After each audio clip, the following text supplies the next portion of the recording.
ദോശയുടെ കൂടെ ഇഡ്ലിയുടെ കൂടെയൊക്കെ സെർവ് ചെയ്യാൻ പറ്റിയ പീനട്ട് ചട്നിയുടെ റെസിപ്പിയാണ് ഇന്നത്തെ വീഡിയോയിൽ ഞാൻ ഷെയർ ചെയ്യുന്നത്. ഞാൻ മഹിമ സൈമൺ.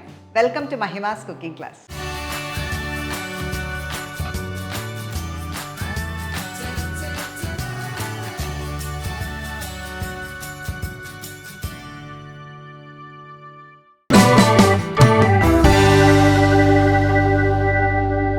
നമ്മൾ ഇന്ന് ഉണ്ടാക്കുന്ന പീനട്ട് ചട്നി അത് നമുക്ക് ദോശയുടെ ഇഡ്ലിയുടെ കൂടെ ഒക്കെ സെർവ് ചെയ്യാവുന്ന ഒരു ചമ്മന്തിയാണ്. നല്ല ടേസ്റ്റി ചമ്മന്തിയാണ്.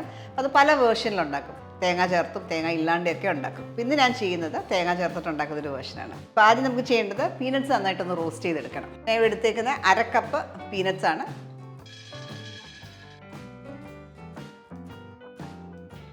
ഇത് ചെറിയ ഫ്ലെയിമിലിട്ട് നന്നായിട്ട് ക്രിസ്പ് ആകുന്നവരെ ഡ്രൈ റോസ്റ്റ് ചെയ്തെടുക്കുക.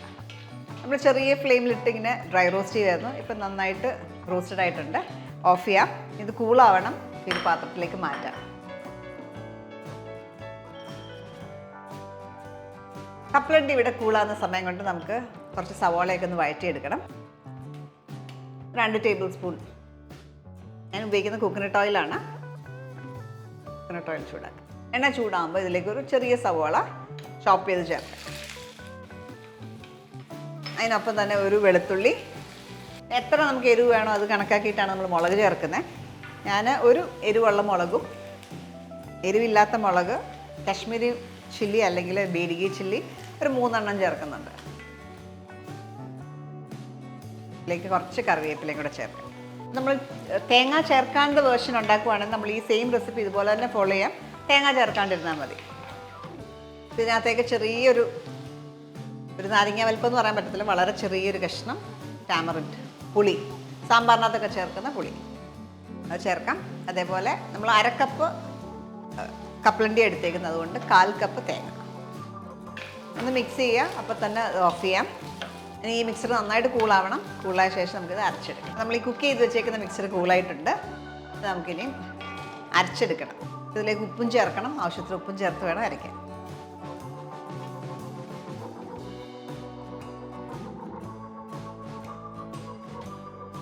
ഇതിലേക്ക് നമ്മൾ ആദ്യം റോസ്റ്റ് ചെയ്ത് വെച്ചേക്കുന്ന കപ്പലണ്ടി, അത് ഞാൻ തൊലി കളഞ്ഞു. നമ്മൾ തവ വെച്ച് റോസ്റ്റ് ചെയ്യുമ്പോഴത്തേക്ക് അതിൻ്റെ തൊലി കൂടുതലും ബ്രൗൺ ആവും.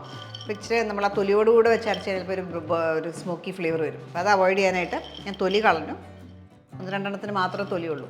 നമ്മൾ മൈക്രോവേവിൽ വെച്ചിട്ട് നമുക്ക് പീനട്ട്സ് റോസ്റ്റ് ചെയ്യാം. അങ്ങനെ ആകുമ്പോൾ 2 മിനിറ്റ് ഫുൾ പവറിലിട്ട് മൈക്രോവേവിൽ വെക്കുകയാണെങ്കിൽ നന്നായിട്ട് റോസ്റ്റ് ചെയ്ത് കിട്ടും. അങ്ങനെ ആകുമ്പോൾ തൊലി കളയേണ്ട ആവശ്യമില്ല. ഒട്ടും ടേസ്റ്റ് ഡിഫറൻസ് കിട്ടുന്നത് നല്ലതാണ്. കാരണം തൊലിയിലും ഗുണം ധാരാളം ഉള്ളതുകൊണ്ട് തന്നെ തൊലി ചേർത്ത് അരച്ചാലും ഒരു കുഴപ്പമില്ല.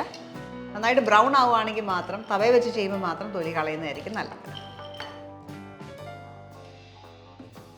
ഇതിലേക്ക് നമുക്ക് ഉപ്പ് ചേർക്കാനായിട്ടുണ്ട്. 1/2 ടീസ്പൂൺ ലെവലിൽ ഉപ്പെടുത്തു. ഇത് നന്നായിട്ട് അരച്ചെടുക്കാം. കുറച്ച് വെള്ളം കൂടെ ചേർക്കണം. ആദ്യം അല്ലാതെ അരച്ചിട്ട് പിന്നെ വെള്ളം ചേർത്തരയ്ക്കും.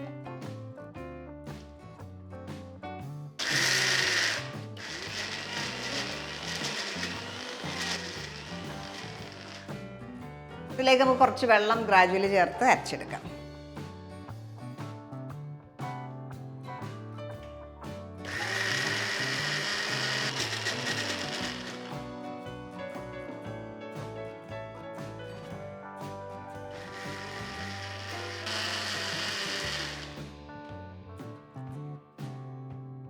ഈ ഒരു സ്റ്റേജിൽ അരച്ചെടുത്തു.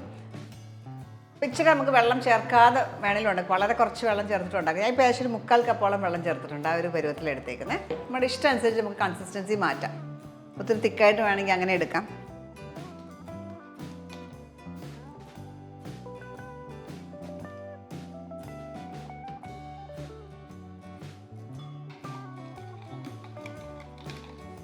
പീനട്ട്സ് ഉള്ളതുകൊണ്ട് തന്നെ, കപ്പലണ്ടി ഉള്ളതുകൊണ്ട് തന്നെ നല്ല തിക്കായിട്ട് വരും.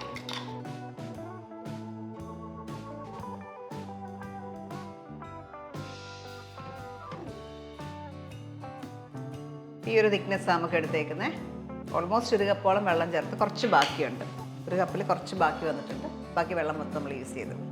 ഇനി ഇതിൻ്റെ മെയിൻ ഫ്ലേവർ എന്ന് പറയുന്നത് കടുക് പൊട്ടിക്കുക എന്നുള്ളതാണ്. ഇത് നമ്മൾ നെയ്ക്കകത്ത് കടുക് പൊട്ടിച്ചാൽ നല്ല ടേസ്റ്റിയാണ്. ഞാൻ കോക്കനട്ട് ഓയിലാണ് ഇന്ന് കാണിക്കുന്നത്. 1 ടേബിൾ സ്പൂണോളം കോക്കനട്ട് ഓയിൽ.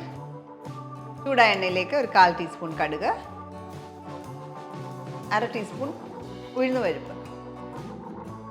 ഉഴുന്ന് പരിപ്പാണ് നല്ലത്. ഞാനിപ്പോൾ ഹോളിലായിട്ടുള്ളതാണ് ഉപയോഗിച്ചേക്കുന്നില്ല, അതേ ഉണ്ടായിരുന്നുള്ളൂ. ഇതിലേക്ക് ഉഴുന്ന് പരിപ്പ് ഒന്ന് ബ്രൗൺ കളർ ആവണം. ആയി കഴിയുമ്പോൾ കറിവേപ്പില ഇടാം. ഒരു ഉണക്കമുളക്, ഡ്രൈ ചില്ലി. ഓഫ് ചെയ്ത ശേഷം ഒരു നുള്ളു കായംപൊടി. ഇത് പുറത്തേക്ക് കഴിക്കാം. നമ്മൾ ഇന്ന് ഉണ്ടാക്കിയിരിക്കുന്ന പീനട്ട് ചട്നി ഒരു 4 പേർക്ക് സെർവ് ചെയ്യുന്ന ക്വാണ്ടിറ്റിയാണ്. ഇത് ഇഡ്ലിയുടെ കൂടെയും ദോശയുടെ കൂടെയൊക്കെ ബെസ്റ്റ് കോമ്പിനേഷനാണ്. നമ്മൾ ഇന്ന് ഉണ്ടാക്കിയിരിക്കുന്ന ഇച്ചിരി സ്പൈസി വേർഷനാണ്. അപ്പോൾ ഒത്തിരി എരിവ് വേണ്ടാത്തവർ മുളകിൻ്റെ അളവ് കുറയ്ക്കുക. ഈ റെസിപ്പി നിങ്ങളെല്ലാവരും ട്രൈ ചെയ്ത് നോക്കുക. അടുത്ത വീഡിയോയിൽ വീണ്ടും കാണാം. Thank you for watching Mahima's cooking class.